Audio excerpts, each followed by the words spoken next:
Om Sahana Vavatu Sahanau Bhunattu Sahaviryam Karavavahai Tejasvinavadhitamastu ma Vidvishavahai. Om Shanti Shanti Shanti. Om Purnamadah Purnamidam Purnat Purnamudachyate Purnasya Purnamadaya Purnamevavasishyate. Om Shanti Shanti Shanti. Shruti Smriti Purananam Alayam Karunalayam Namami Bhagavat Padam Shankaram Lokashankaram Shankaram Shankaracharyam Keshavam Badarayanam Sutra Bhashya Krutau Vande Bhagavantau Punah Punah Ishvaro Gururatmedi Murti Bheda Vibhagine Vyomavad Vyapta Dehaya Dakshinamurtaye Chaitanyam Sarvagam Sarvam Sarvabhuta Guhashayam Yat Sarva Vishayatitam Tasmai Sarva Vide Namaha.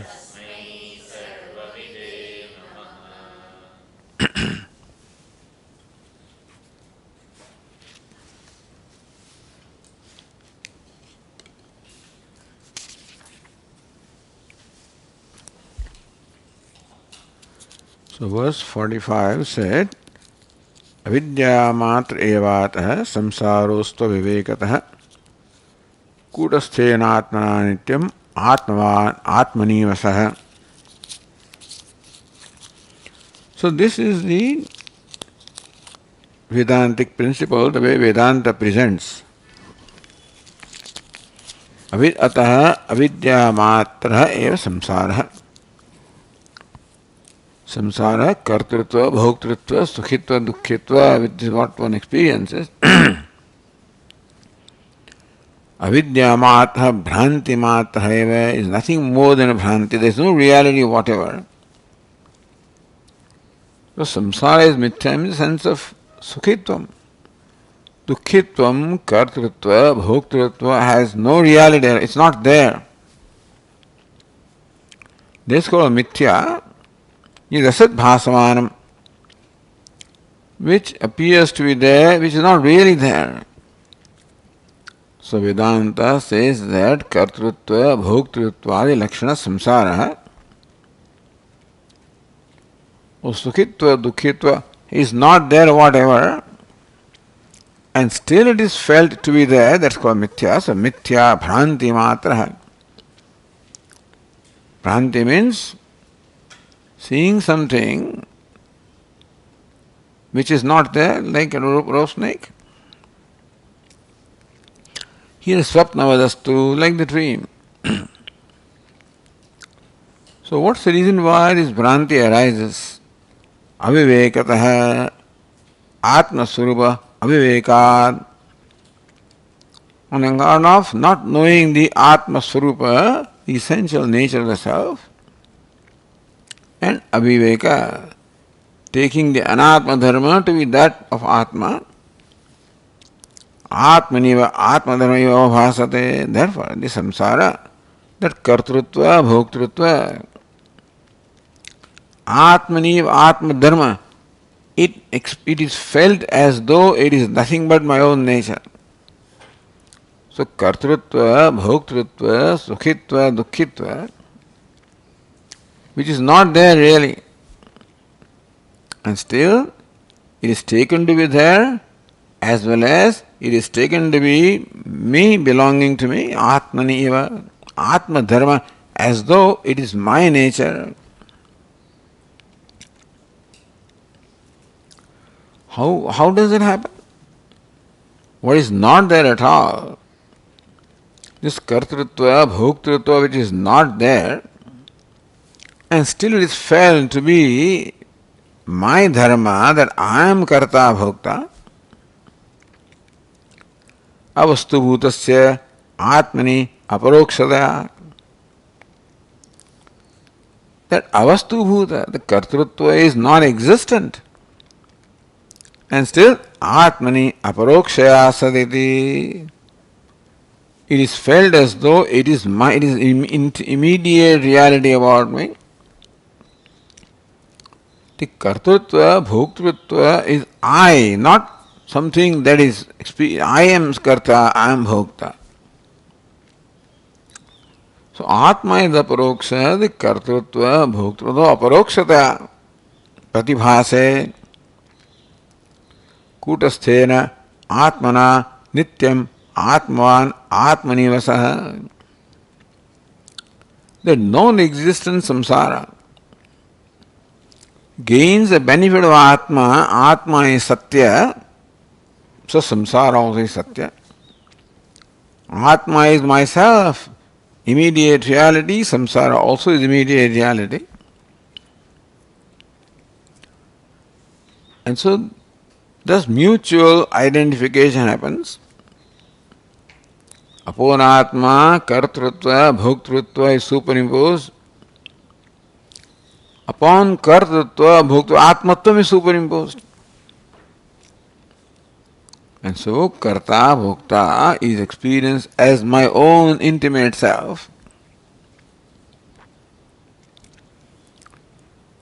So nityamiti, in short, this is how it is on its own without any reason. So this is the explanation that Vedanta provides of the sense of kartrutva, bhoktrutva is just representatives. Sukhitva, dukkhitva, sense of smallness, inadequacy, sense of self-dissatisfaction, all of this is samsara, for which there is no cause whatever logically, and still it is experienced or taken to be real as Atma is. So reality of Atma and the intimacy of Atma are superimposed upon samsara, kartrutva, bhoktrutva, and kartrutva, bhoktrutva belong to buddhi, superimposed upon Atma. This is the way Vedanta explains why do we feel the way we feel about ourselves. And why do we say samsara is non-existent? Because Upanishad says you are Brahman. So as we said, Upanishad is pramanam. Who am I for determining that my experience is not the pramanam, my conclusion is not the pramanam? Upanishad is pramanam. If I am Brahman, as Upanishad says, and doesn't make sense for me to think that I am karta, bhokta, so this is all wrong. That is how samsara is mithyatvam. We said, Vedanta derives the understanding of samsara based on understanding of Brahman. Vedanta does not go to cause from effect. Explain effect from the cause. Cause is Brahman. How do you explain samsara? Superimposition. Not the samsara is there and what is the cause of it? No. That's not the way, because then it's not pramanam, then your logic is pramanam. Vedantana Upanishad pramanam. Upanishad says sarvam khalvidam brahma. So there is pramanam. Aham brahmasmi. Then other than that, if you experience or feel something else, it has to be wrong. Therefore, the kartrutva, bhoktrutva, I think I am, that has to be wrong if I am Brahman. So if it is wrong, how do you feel the way? Then this is the prakriya of adhyasa or mutual superimposition. That kartritva, bhoktritva belongs someplace. And it's transferred upon, superimposed upon Atma. And Atmatvam is there, immediacy is there, selfness is there, which is also superimposed upon the kartritva, bhoktritva. Meaning that this is apt to, this has no reality whatever. My sense of smallness, limitedness, inadequacy about myself has no reality whatever. Bhranti matra eva, merely bhranti. Avivekataha, on account of aviveka, non-discrimination, not knowing the true nature of self and non-self. So this is the basic principle. Now this is debated. Is question that why do you think that samsara belongs to the chidabhasa? So now therefore a model is given of reflection of face in the mirror. So also reflection of consciousness in ahamvritti. Ahamvritti is where the kartrutva, bhoktritva is. And it is felt to be real because it receives, it is enlivened in the presence of consciousness.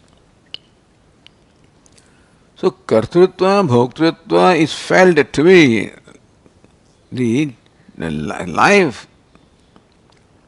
The enlivenment comes from consciousness, so the model there is that consciousness as though becomes reflected in this ahankara, ahamvritti, which assumes form of kartrutva, bhoktritva.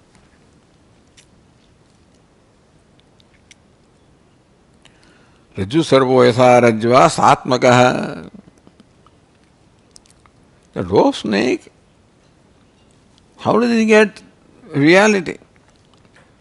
Because of rope, the snake also appears to be real. Prag vivekatha. Before the viveka of Rajju and Sarpa, the snake appears to be as real. With the reality of snake is something that is derived from the rope. Avastu sannapi, even though there is no entity called snake that exists there. Avastu san.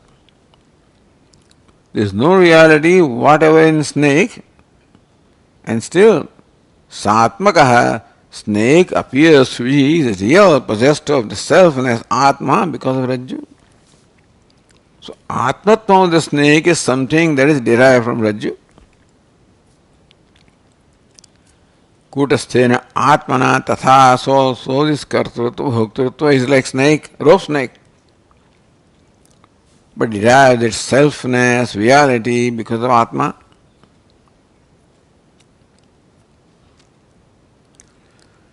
Then kechana, some people say, why do you go all this long way? That kartrutva belongs to ahamvritti and then it is reflected, because of consciousness, reflection, it appears to be self. So why do you go long way? Why didn't you simply say that Atma is karta bhokta?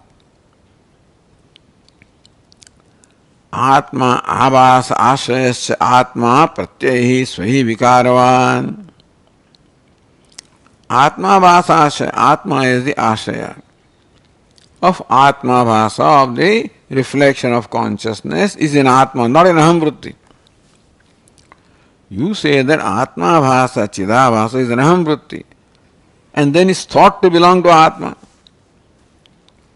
Why don't you say that chidabhasa in Atma itself? The Atma is samsari. Sukhi dukkhi cha samsari teveti kechana. Some people believe that Atma is sukhi dukkhi and samsari. Not that Atma borrows or Atma appears to be samsari on account of something else. Atma is samsari. So is a samsara is somewhere and then is in Atma. Why not in one step say that Atma is samsari? Atma bhasa parijnana dhyatatmena vimohitaha. Because aparijnana, they do not have the knowledge of Atma bhasa, Chidabhasa. They say, why do you imagine Chidabhasa? Why do you think samsara belongs to Chidabhasa and appears in Atma? Samsara belongs to Atma. That would be a simple explanation. Atma bhasa aparijnanat. Because they have no understanding of the Chidabhasa, which is not Atma but can appear as Atma. Aparijna yathatmena vimohitaha. Therefore, they are deluded with reference to the reality of the self. Ahankartaram atmeti manyante te niragamaha. Therefore, those who do not understand the tatparya of agama, what is that is sought to be conveyed by the Upanishad, they don't understand. And therefore, ahankartaram atma iti manyante. So they think that the short understanding, simple understanding is Atma is Ahankarta. Not Ahankarta is elsewhere and then it's thought to belong to Atma. Atma is Ahankarta. That is because they do not accept an entity called Chidabhasa or Atma Bhasa. So here there is intermediary entity. Atma is there, face is there, mirror is there, and then there is a reflection of the mirror. So Atma is there, Aham Vritti is there, Aham Vritti in place of mirror, and Chidabhasa in place of reflection, reflected consciousness. They don't understand that. So they think that Atma alone is Karta Bhokta.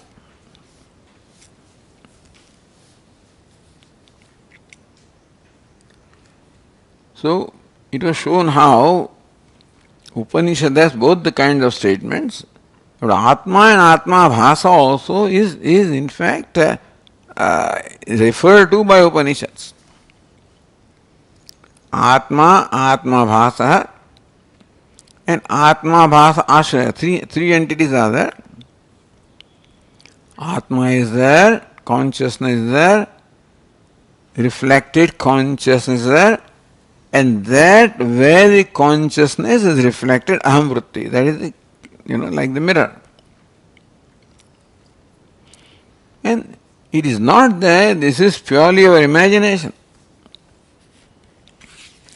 So niragamaha, so sagamaha, those who understand the purport of agama ourselves.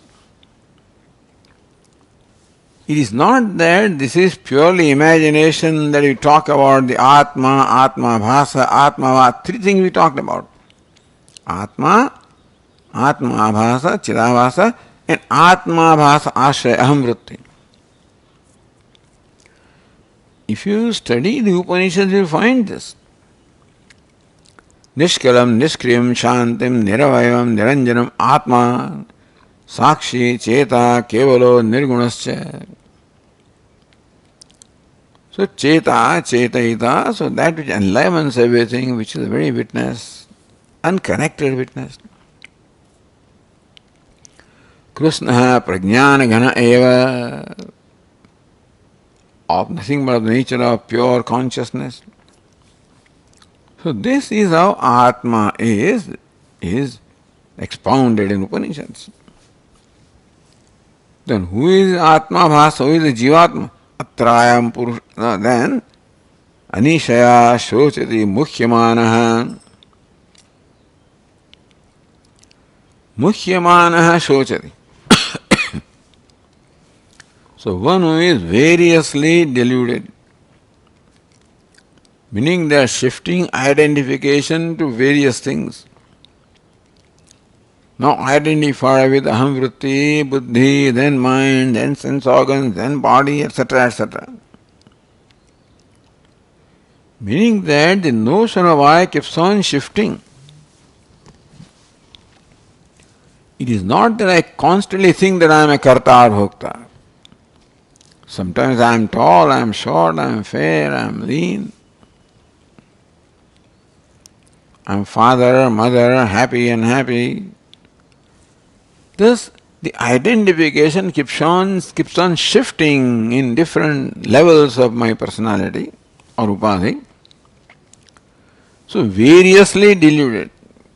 Not that I always think I'm a karta. Sometimes karta, bhokta, sukhi, dukhi, tall, short, etc. That keeps on changing depending upon the nature of identification. But in each case, anishaya, and the sense of helplessness is always involved. Whether I am karta, bhokta, pita, putra, whoever I am, the anishatvam, helplessness is constant, is the underlying thought or underlying perception. Shochati, therefore, each one of those notions about myself creates shoka or grief.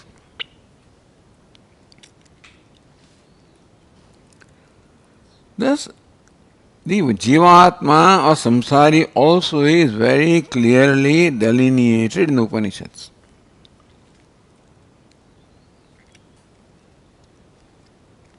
Atmana avidyaka samsaritva anuvadaparam.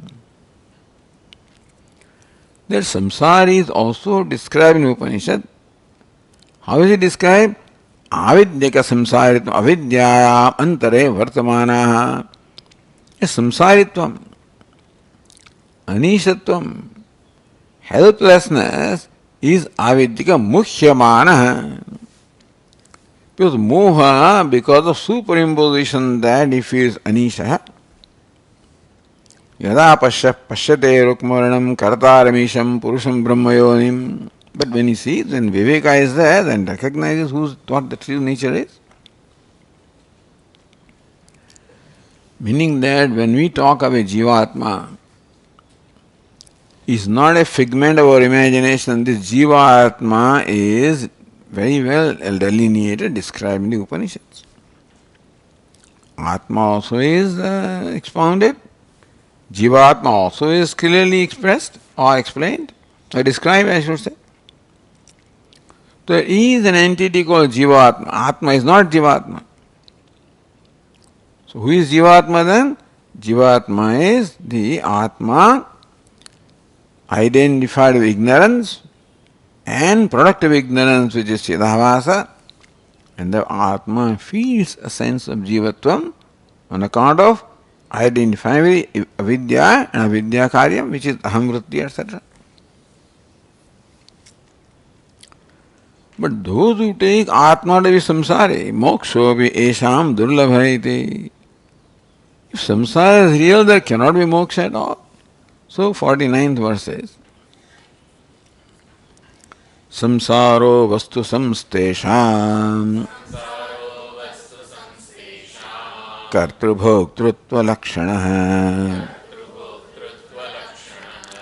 atma bhasashaya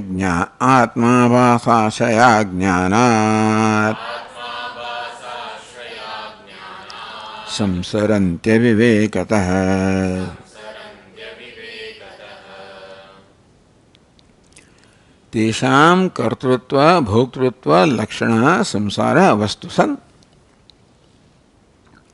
Tesham mate, in the opinion, so they do not realize what it is that they in fact are accepting. So you think you have checkmated that fellow, you get checkmated yourself. By trying to simplify the explanation, saying that Atma is samsari, Atma is real. There was samsara vastu santesham. Tesham mate samsara vastu san paramartha san bhavet. Vastu means paramartha. Well, Atma is vastu or reality. Therefore, if samsara is the nature of Atma, samsara also is real.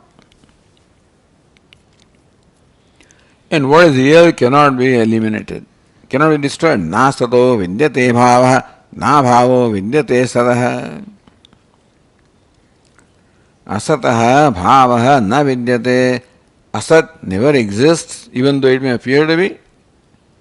Sata abhava na vidyate, and sat never ceases to exist. So, if the samsara also is sat, it can never cease to exist. That's the whole idea. Atma is Sat. If samsara is nature of Atma, samsara also is Sat. And what is Sat can never cease to exist, it will be permanent. This is a niyama. That asataha bhavaha na vidyate, sataha abhavaha na vidyate. Thus, if samsara is Sat, abhavaha, it can never not be. Avinashi samsara iti tesham mate. They do not realize that they are admitting that samsara is avinashi, because Atma is avinashi. Iti tesham mate moksha siddhi. If samsara is real, then there cannot be liberation, because the real can never be eliminated. Meaning that if my sense of limitedness is really my nature, then you can never become free from that. Not only you cannot become free, you need not become free. We do not have a problem with ourselves, our true nature. We have a problem with our perceived nature of self, not with the true nature of self. I never problem, I never have a problem that I am, never have a problem. We don't have a problem with what is. Like this man goes to the ophthalmologist and says, I have a problem. What's the problem? I see. He says, what? You see? You see two where there is one? No, I see one where there is one. You see one where there is two? I see two where there is two. You cannot see red? I see red as red. Yellow as yellow. You cannot see distantly? Oh, I can see beyond, much beyond this. You cannot see at night? I see everything at night. I see, the doctor says, you are in the wrong place. You must go upstairs. So, you will be treated, another person you require. You don't need an ophthalmologist. You require a psychologist or something. But nobody, this is ridiculous. Nobody heard this conversation cannot be there. Nobody can complain that I see. Nobody can complain about what is real. So there is no complaint. If I am limited in my nature, I would not be unhappy. I would be comfortable being limited. But I am not comfortable with myself. This is a basic problem. That I am not comfortable as I perceive myself, understand. Therefore, to become comfortable, all that is needed is to change perception. I don't do change, I have to change my perception.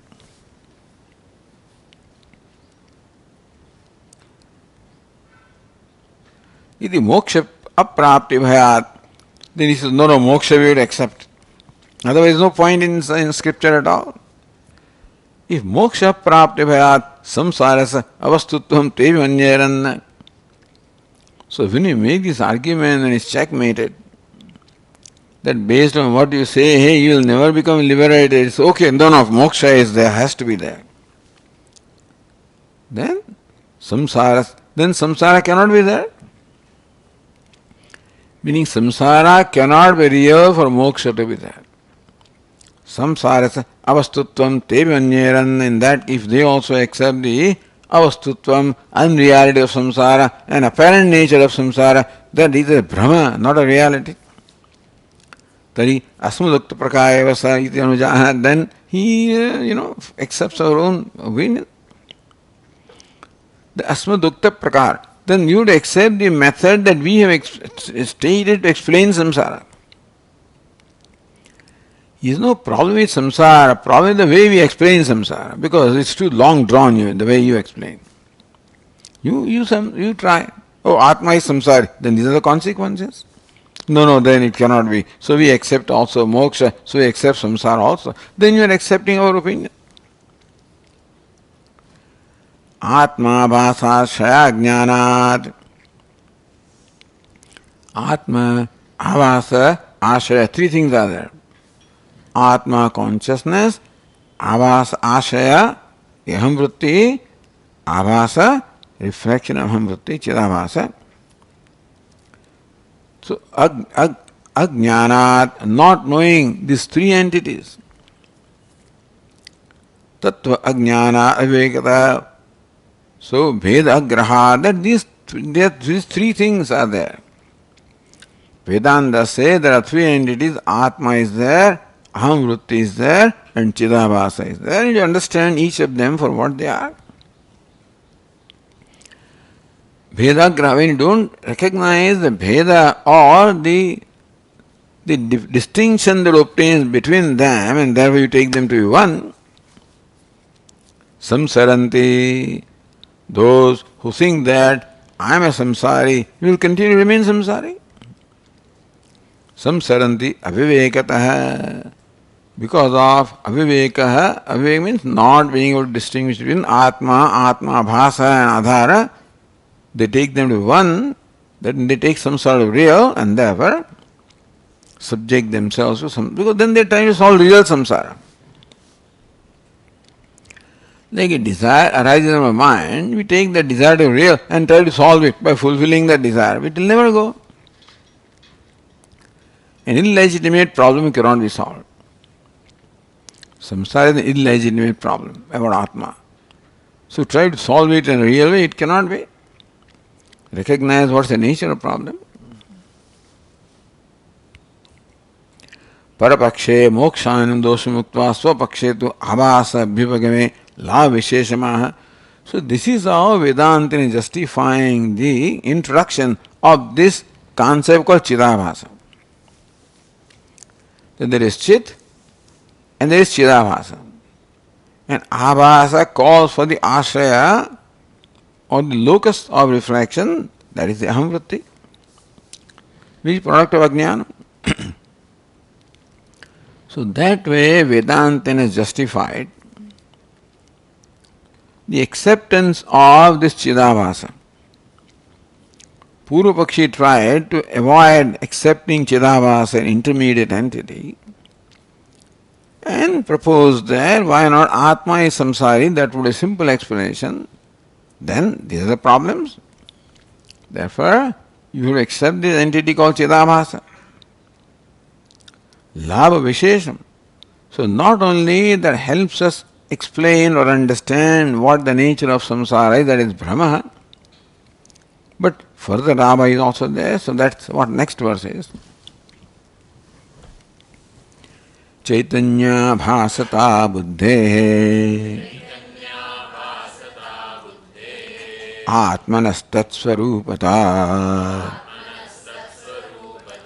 Syatchetam jnana shabdaischa Veda shasti iti yujyate.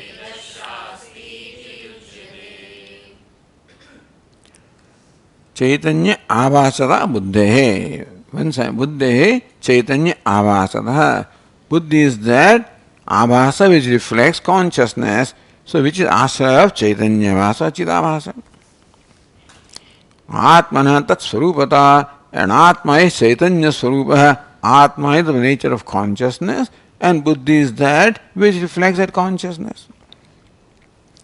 Syachet, if this is so. So from the now reasoning, now we accept this, otherwise you can't explain samsara. If this is so, then further advantage.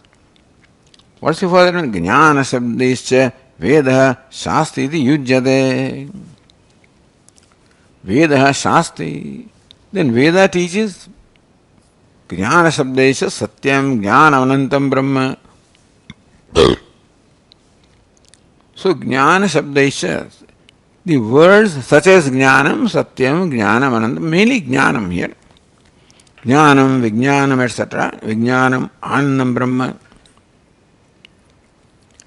So because Atma is Chaitanya consciousness or Jnana Swarupa, so when the Veda uses the word Jnanam as Satyam, Jnanam, Anantam, there Jnanam is nothing but consciousness.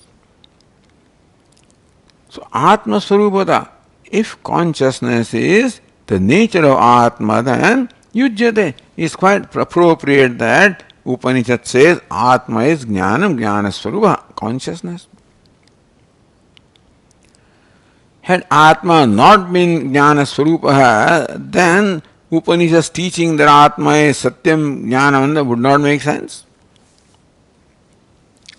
Even though you think that you are a samsari, Upanishad says you are consciousness.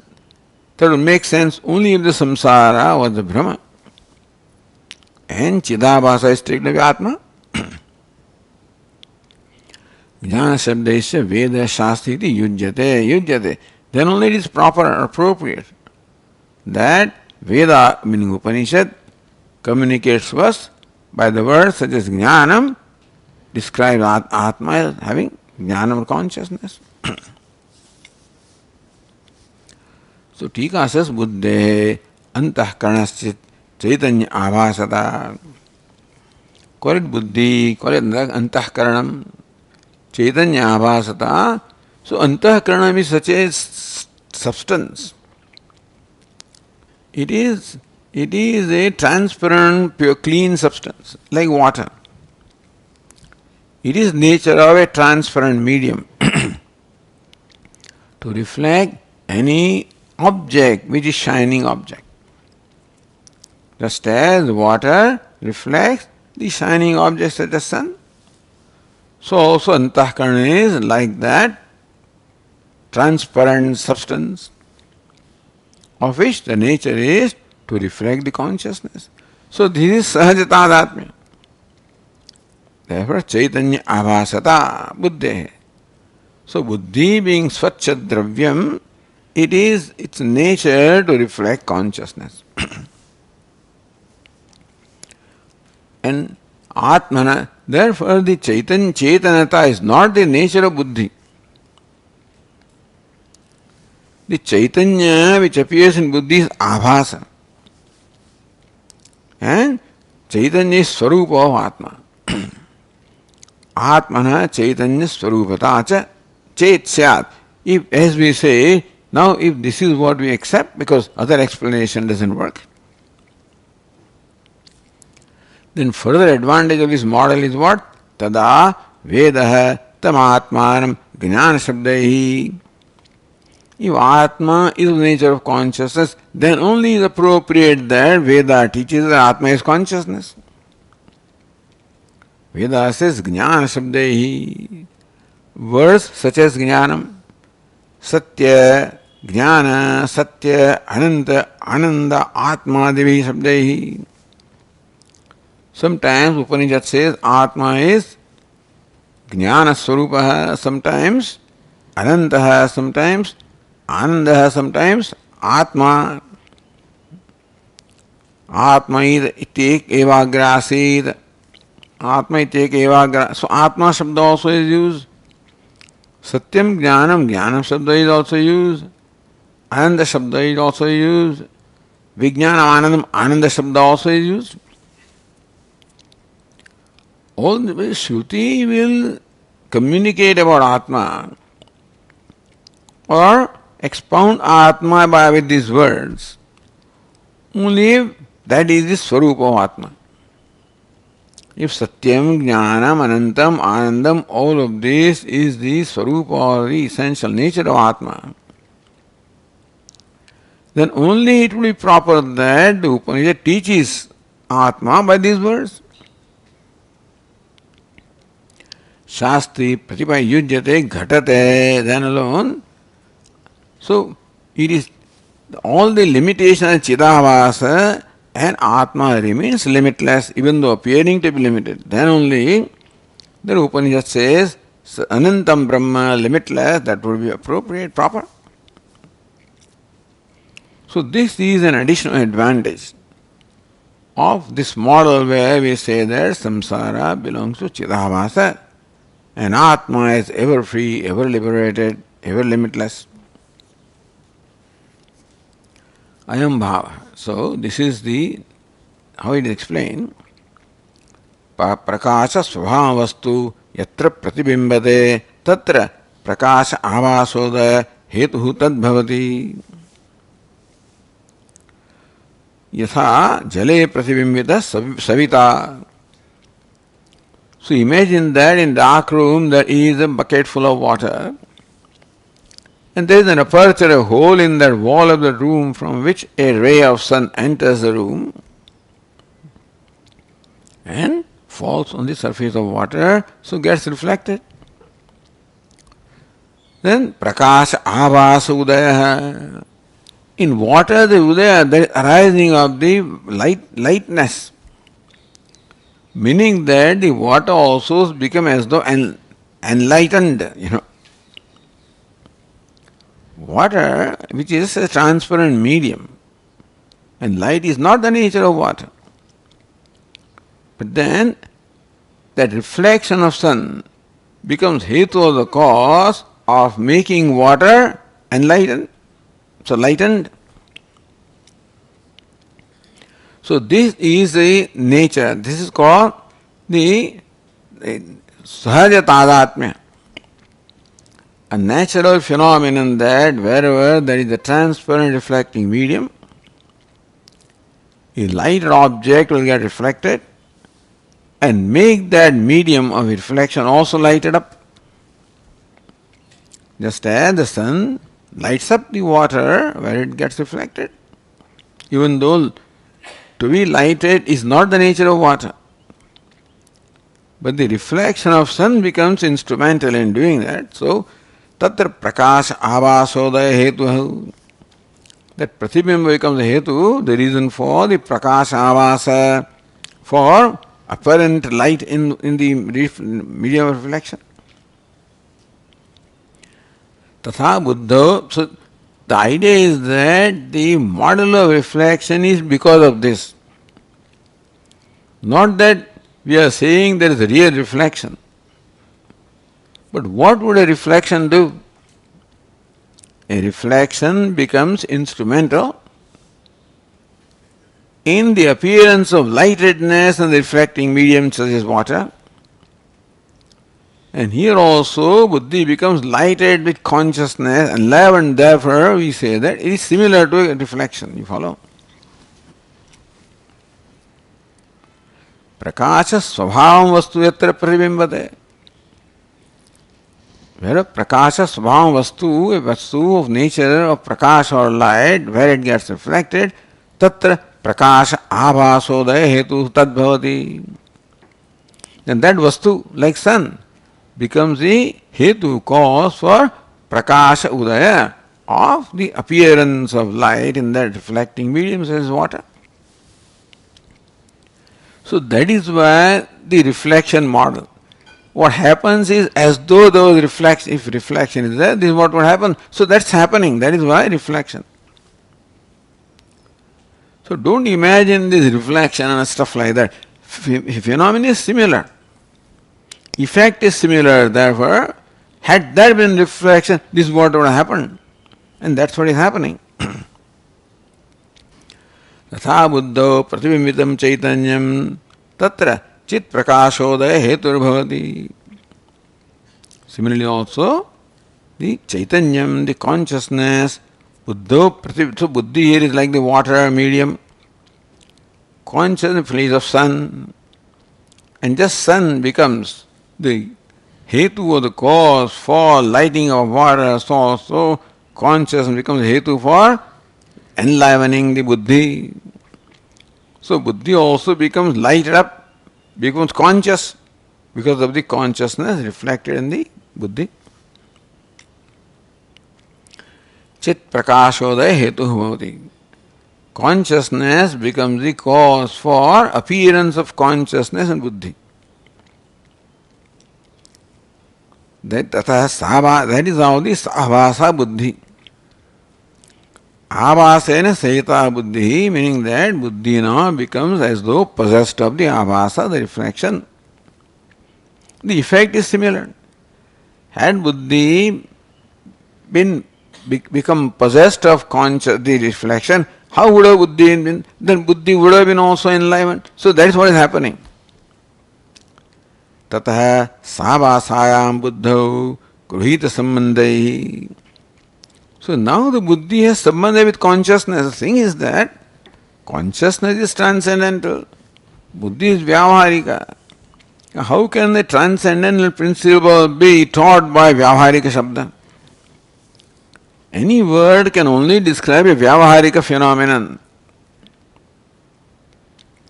How can a word like that become the means of communicating what is transcendent? So, Shakya Sambandha Lakshana. Some Sambandha must be there. So, thus consciousness becomes related to Buddhi. So, even though the word Jnanam may directly apply to only reflection of consciousness Buddhi, your knowledge, but because now Buddhi is related, Sambandha is there with consciousness, therefore the word Jnanam also by Sambandha becomes the word for Lakshyartha. Shakya Sambandha Lakshyartha. Tatah Sabhasayam Buddho Gruhita Sambandhaihi. So now Gruhita Sambandha is there. Now Buddhi becomes Sambandha, meaning that related to consciousness. The Buddhi is a Vyavaharika Satta. Consciousness, Paramahik, there is no relationship. Now, how this transcendent principle ever can become the cause for Vyavahara? That's how the transcendent Atma becomes the cause of all Vyavahara by so-called reflection. Mama yonir mahad brahma tasmin garbham dadhamyaham samvavatsara bhutanam tato bhavati bharata. That it is my Maya which has all the potential of creation. And then when the time of creation comes, I get also reflected in Maya. Maya becomes enlivened, and that's how the creation takes place. Tatah sabhasayam buddho gruhita sambandhaihi. Therefore Buddhi, which now has a sambandha with consciousness by being the reflecting medium, Jnanadi Shabde Vedaha Atmanam Lakshana Bodhayati. So what Jnanam would primarily apply to Buddhi, meaning the reflected consciousness, and by implication apply to consciousness that is reflected. So now because the reflection has relation with the image, therefore the word used for reflection can help you understand what the true meaning is, because the reflection cannot be jnanam, etc. When you examine, then all the mithya bhaga goes away.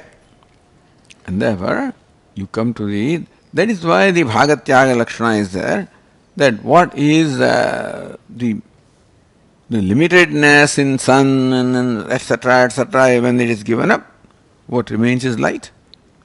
And that's how Lakshanaya bodhayati sangachyate. That the word such as Jnanam, bodhayati, helps us understand the nature of Atma by Lakshana Vritti, that primarily, even though it applies to the Chidabhasa, but since that Chidabhasa doesn't have the capacity or the nature of the meaning, direct meaning of the word Jnanam. Because Jnanam is formless. Consciousness is formless, limitless, and then this is light, all right, but limited light is there. So the limitation is now dropped, and the light part is what was explained here as by Lakshana Vritti. Meaning limited reflection is also related to limitless image. Is sangachyate, and that is how it is possible for one to contemplate upon the reflection and recognize the unreal part of reflection and drop it, and then realize that the true nature is only light or consciousness. So sambandha is that is how it is sangachyate. Anyatha nirdharmake atmani shabda pravritti anupatte. Otherwise no word can describe Atma. But word becomes like a pole vault which you can drop and understand the Lakshyartha. Vedanta Vedyata Tasana Siddhet. So no word can describe Atma Vachyartha. And still the question was, Upanishad still communicate in words. How can it be? Only by Lakshyartha. See, word did not have lakshyarthata, then word would be ineffective or of no use at all. The fact that the Upanishads communicate in words means that words must work, and words cannot work by vachyartha because Atma is nirdharmaka, cannot become the direct meaning of the word Atma even. Therefore, by lakshyartha, the word communicates, and that makes sense. Otherwise, Atmani nirdharmake, Atmani shabda pravati anupatte. Atma is nirdharmaka, and no shabda can directly describe Atma. Vedanta Vedita na siddhet, then Atma cannot become Vedanta Vedya also known by Vedanta. All right, Vedanta is not the Praman. Manantaram na tatra kramate, and no other Praman also has a scope with Atma.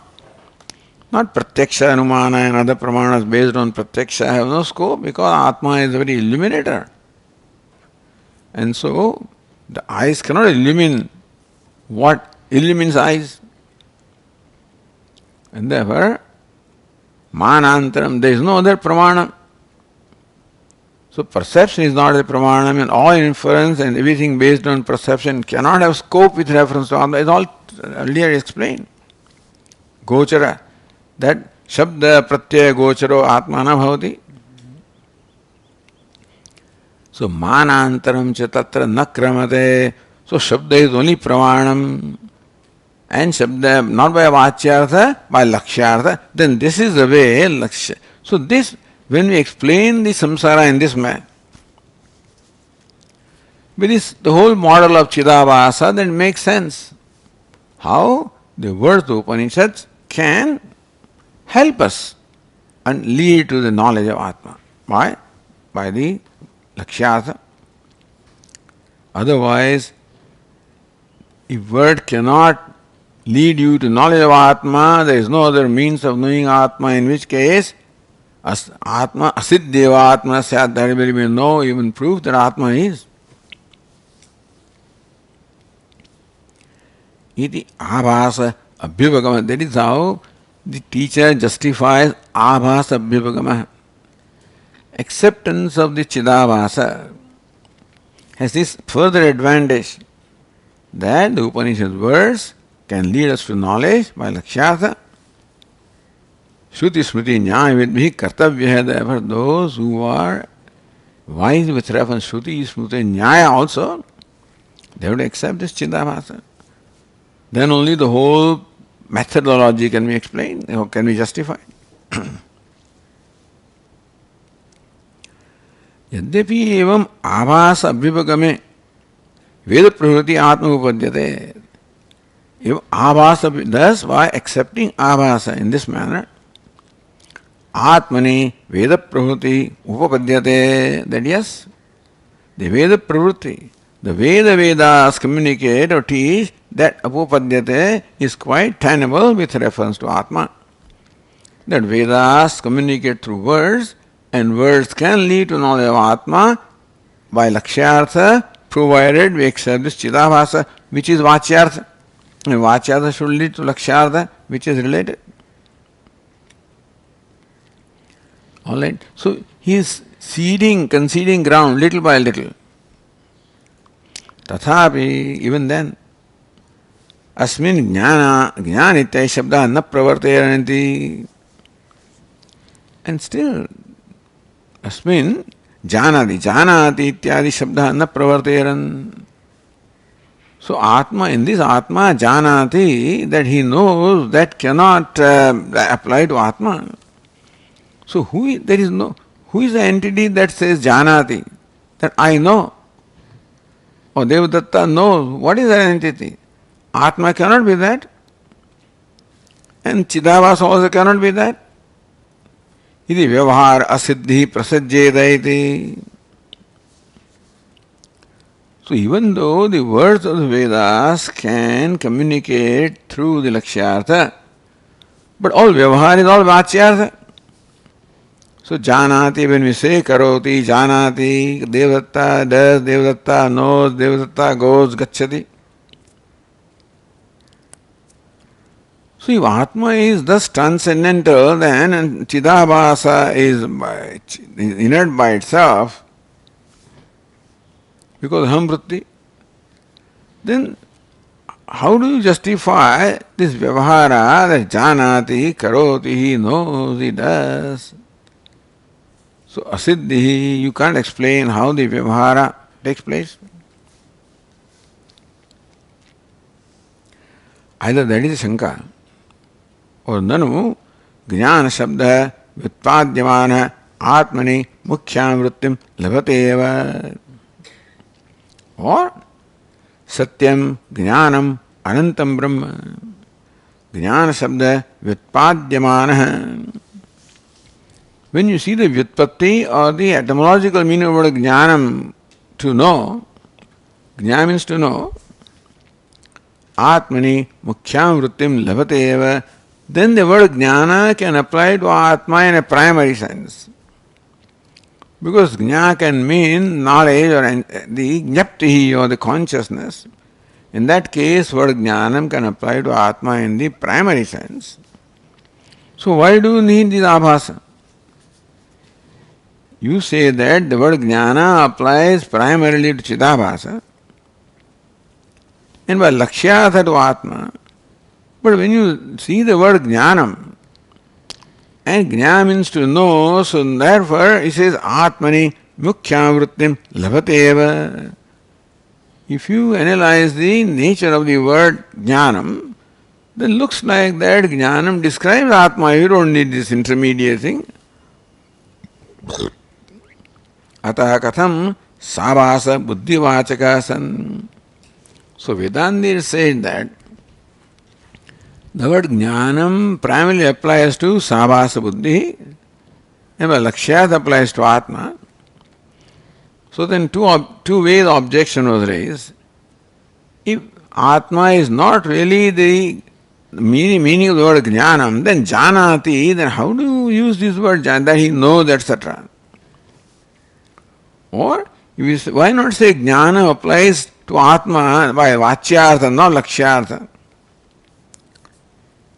In that case, where is the need for the Sabhasa Buddhi? That Jnanam by Vachyartha is Sabhasa Buddhi, Dharma of Sabhasa Buddhi, and by Lakshyartha, the Lakshana of Atma. Why?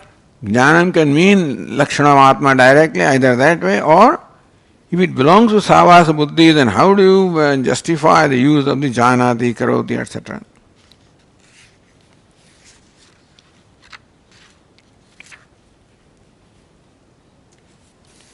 So now goes to a little more. The next Prakriti, the next verse is of verse 51.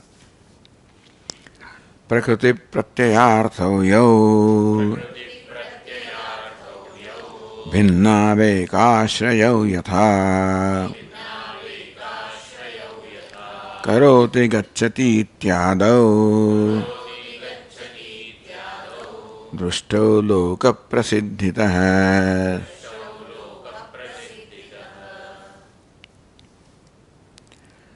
Prakriti pratyayartho yo. Prakriti and pratyaya. Prakriti means this root stem, like gum. You see, Prakriti means that the root or root stem, it is called the bija. To that you apply pratyaya, suggesting pratyaya, then it becomes gacchati. Vad vadati, gam gacchati, kru karoti. So kru becomes the prakriti. Prakriti means the original substance. But then prakriti always requires modification by applying. So in Vyakaranam you cannot use the original word, you have to use it after applying the suffix. So this prakriti or this kriyapadam, it's called kriyapada.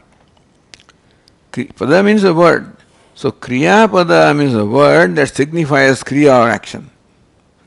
So every root stem implies an action. Kru means to do, drush means to see, etc.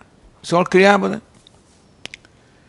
But it can be used only after you apply the suffix to that. The ting pratyaya is there, so kru plus ting becomes karoti. So kru is the prakriti, the root stem, the original substance. Then the pratyaya is the ti, that's how karoti. So prakriti pratyayartha, prakrutyartha and pratyayartha. The meaning of prakriti is the original root and pratyaya the suffix. Yau भिन्नौ एकाश्रयो यथा. So these are भिन्नौ. Prakriti is one, kr, and pratyati is other different. Ekashrayo, but both of them have ashraya in one. Look, one locus. Then only karoti comes. Karoti, gacchati, ityadu drishtau. That even though Prakriti and Pratyaya are true entities, and still we find that in such excuse as Karoti, Gacchati, the Kru and Ti, both of them are in the same locus. Or Gam and Ti becomes Gacchati in the same locus. Drushtu Loka Prasiddhitaha. Thus we find them in the same locus. Now Vedantin won't say the locus is different. See now the where is Prakriti and where is Pratyaya? But in day-to-day life there we find Prakriti and Pratyaya, both of them are the same locus. So Kru and Ting becomes Karoti, Gam and Ting becomes Gacchati. So Loka Prasiddhita, we find one Devadatta alone is the Prakriti and he is locus of the Prakriti and Pratyaya. Devadatta Gacchati. So Devadatta goes. So Devadatta is the locus of Gam as well as Ting, Gacchati, Kru, Karoti. Loka Prasiddhitaha, this is how we, now Loka Prasiddhi, this is what the common understanding is.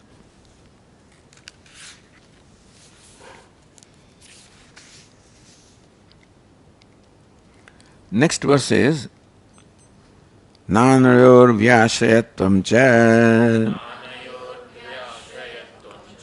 Loke Drushtam Smrutau Tatha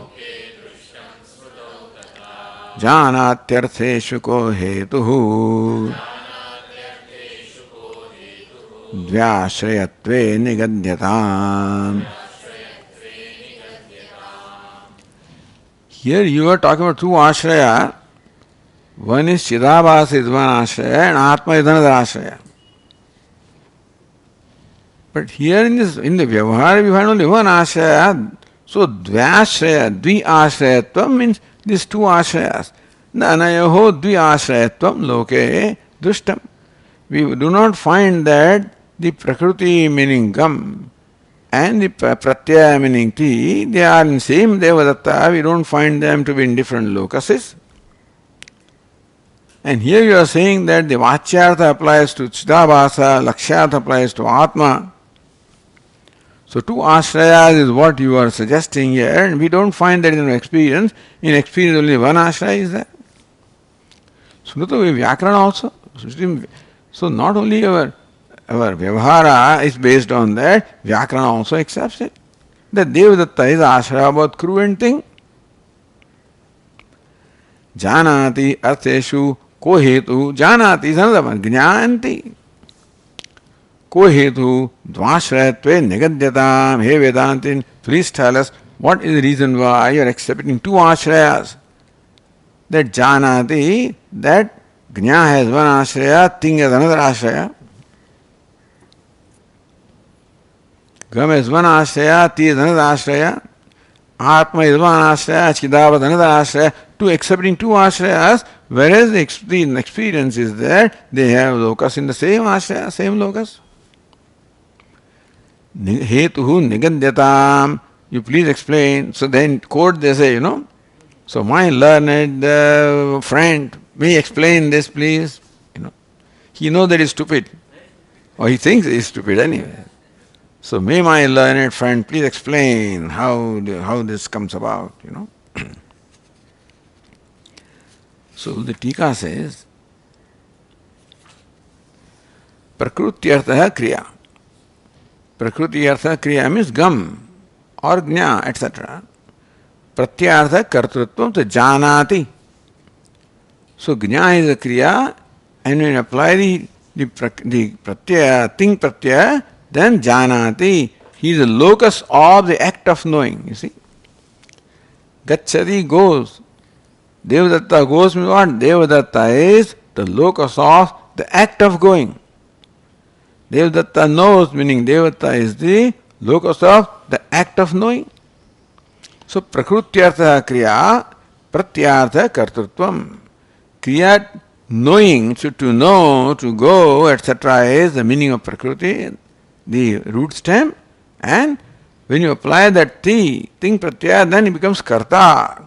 So janati, gacchati becomes the locus of the act of knowing, act of going. तो उभौ स्वरूपतः भिन्नौ एकस्मिन् आश्रये स्थितौ. Even the स्वरूपतः भिन्नम. So kriya is one thing, prakriti, and pratyaya is another thing. So they are not same. They are swarupatah bhinno, meaning that they are different by nature. Ekasmin ashrayas, but then both of them, we find them located in one Devadatta, Devadatta gacchati, karoti. Ityadu loke drishtu. This is what we find. We don't find two ashraya of prakriti and pratyaya. But Vedanta wants to show that. But anyway, so that's why this is what we think in Vyavahara.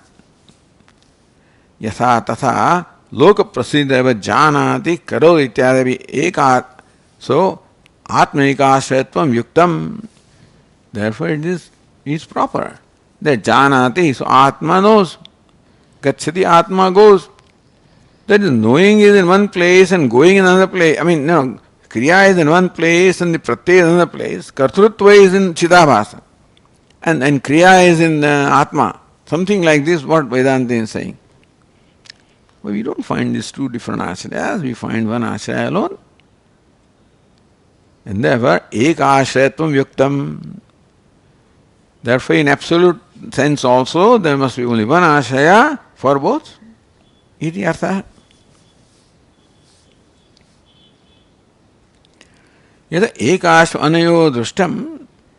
Just as you find that one ashraya, one locus for the prakriti and pratyaya, the bhinnashanadi kvachit kim nasya, then why? All right. You see same locus for prakriti pratyaya. Why not there can be also two different ashrayas? Why can it not be? Tatha kvachit kim nasya. If two entities are in one locus, they could be in different locuses also. Why not? As a possibility.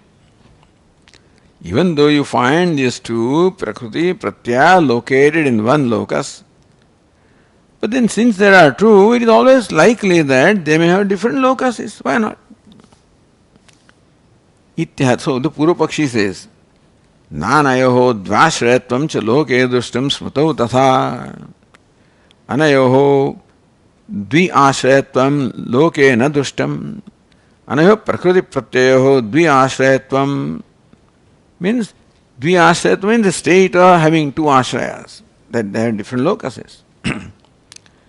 Na drushtam loka prayogeshu na drushtam. In our day-to-day vyavahara, we don't find that. So even though they are, so if they are two, they can be in different ashrayas also. Why not? That was the question. He says, no, we don't see it.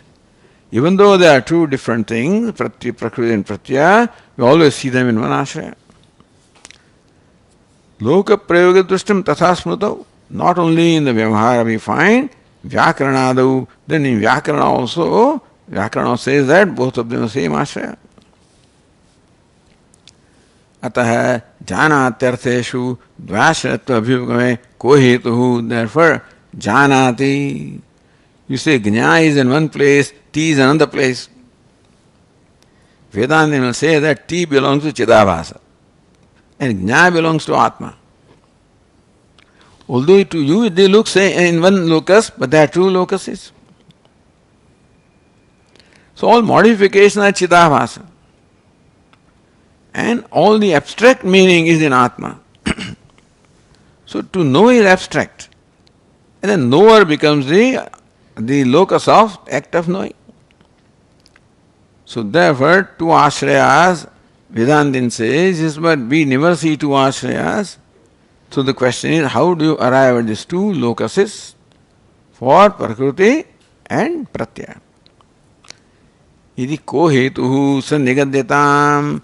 When accepting two locuses, please tell us what's the reason why you accept two, where the experience is there in one, and Vyakaran also says that, and then you are saying there are two. So please tell us, why do you accept these two locuses? See, slow analysis becomes subtler and subtler, and so we'll see how the Vedanta answers that. Okay.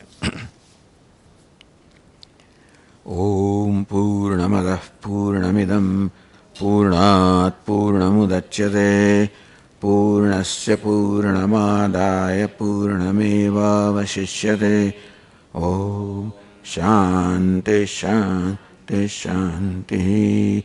Shankaram Shankaracharyam Keshavam Badarayanam Sutrabhashya Krutau Vande Bhagavantau Punah Punah Ishvaro Gururatmedi Murti Bheda Vibhagine Vyomavad Vyapta Dehaya Dakshinamurtaye Namaha.